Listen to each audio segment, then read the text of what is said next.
Edukimi fizik, sipas ligjit për sportin, duhet të zhvillohet 3 herë në javë në shkollat e vendit tonë. Në realitet, kjo lëndë është kthyer në orën më të pavlerë të mësimit.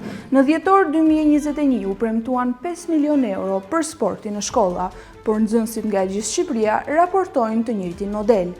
Orë të kaluara duke luajtur pa organizim, ose më keq akoma, në kafene. Në disa shkolla mungojnë edhe topat, ndërsa në zonat rurale kur bie shi, ora thjesht anulohet sepse nuk ka palestër. Problemi nuk është vetëm infrastruktura. Mësues të lëndëve të tjera zëvendësojnë specialistët e edukimit fizik, ndërsa vlerësimet shpesh nuk lidhen fare me performancën sportive. Investimet publike ngren pikpyetje më vete.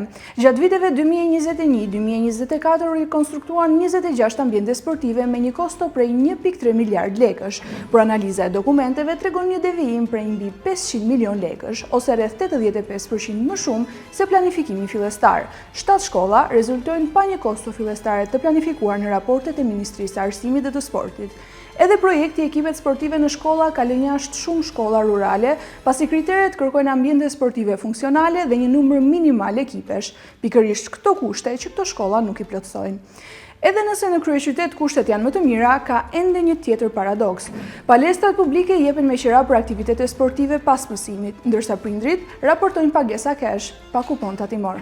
Në të njëjtën kohë, buxheti që Ministria e Arsimit ka dedikuar për sportin gjatë viteve 2021-2024 përfaqëson më pak se 0.3% të buxhetit të saj.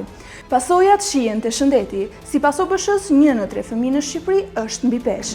Mungesa e aktivitetit fizik rrit rrezikun për obezitet, diabet dhe sëmundje kardiovaskulare që në moshë të re.